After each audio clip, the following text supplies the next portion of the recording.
So we need to surrender ourselves to Jesus, and that creates unity.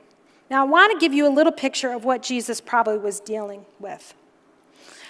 The words I'm going to use in this little portion are things I made up, but they're based on the character of the individuals according to Scripture. So imagine, if you will, it's the first meeting of the disciples, their small group. And they're sitting in a circle, and Jesus is in the center. Maybe he's figuratively, spiritually in the center, not necessarily actually in the center, but they're all together. And he says, let's get to know each other. Why don't you introduce yourself? So I'm going to give an example of what I think 3 of the men would have said. And that's why these 3 stools are there. Every time I transfer to a new stool, I'm a different man.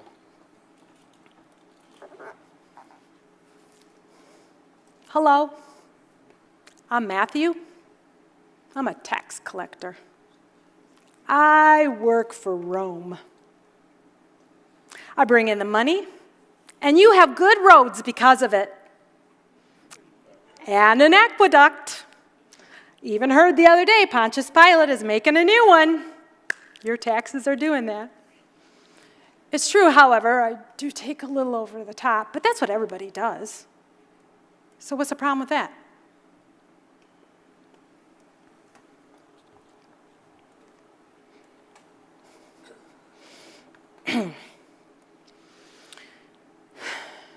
My name is Simon. I'm a zealot. And I hate Rome.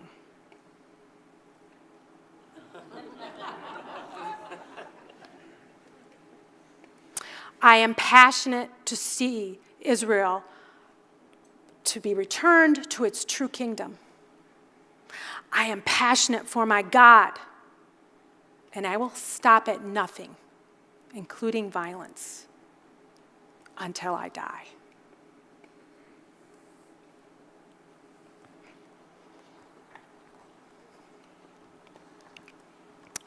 Okay.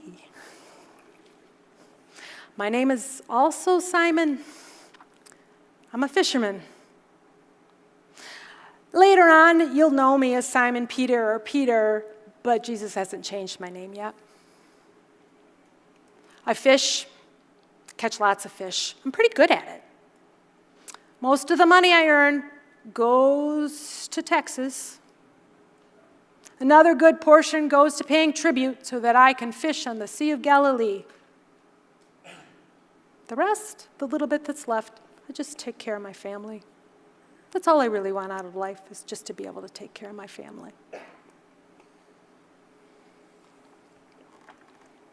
And then Jesus, standing at the center, repeats the words he's already said to them. And maybe he went around one by one to each one and said, "Follow me." Now, in that day, he, as a rabbi, was telling them, "Follow me as my student and become more like me." And this is what I believe happened. Matthew said, "I surrender all to you, Jesus. I will follow you." Simon said, "I surrender all to you, Jesus. I will follow you." And Simon Peter said, "I surrender all to you, Jesus, and I'll follow you."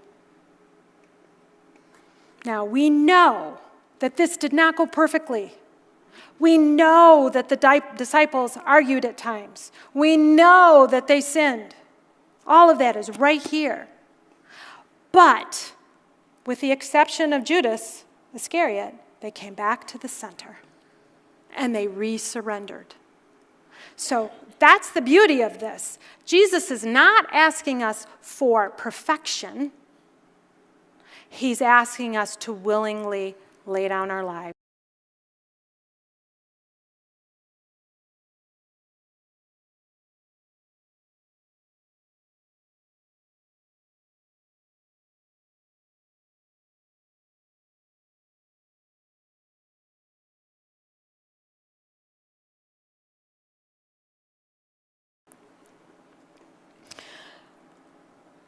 This week, you guys may know,